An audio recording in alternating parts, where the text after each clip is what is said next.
Let's talk about all this with senior political analyst Brit Hume. Good evening, Brit. Hi, Mike. Things are so polarized now, even Independence Day is controversial? Well, it seems to be. And, you know, the one thing that you never hear critics of this country along the lines we've just heard in Anita's report, never hear them cite, is some country which measures up to their standards. You never hear about another country which is doing a better job of it than we had, and there's a reason for that.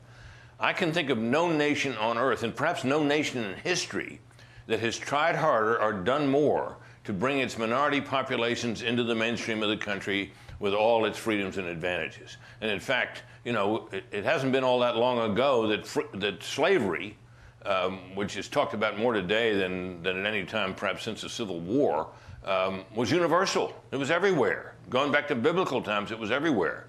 This country has gone a long way, longer, I think, than any nation, to remedy the ills that grew out of that, the lack of freedom, the severe violation of human rights.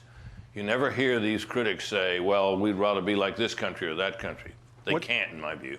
What's striking to me is this comes after we've had a two-term African-American president, and now we have an African-American female vice president, Brit. That's one more sign of how open this country has become and how much more opportunity is available now to minority populations than ever used to be the case, and it may be the case anywhere else in the world. So my view is that the people who say these things, they do a wonderful job of getting publicity for themselves. I mean, this group, the Squad, gets coverage far beyond its influence.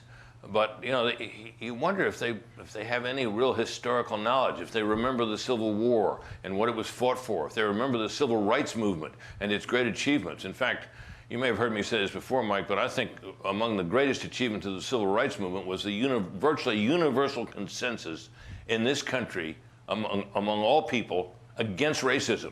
Being called a racist, labeled a racist, is one of the worst things that can happen to you. That's because the American people simply do not approve of racism.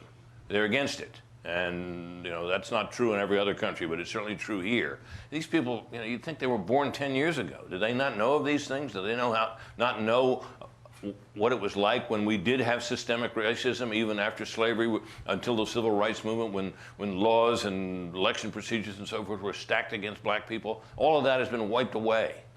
As a man of faith, Brit, it makes you wonder what it will take to heal this great country, at least with those folks. I think it'll take a considerable leader. I'm not sure we have one yet. Brit Hume, many thanks for your time. Happy Independence Day. Appreciate your analysis, sir. Thanks, Mike. Hey, Sean Hannity here. Hey, click here to subscribe to Fox News YouTube page and catch our hottest interviews and most compelling analysis. You will not get it anywhere else.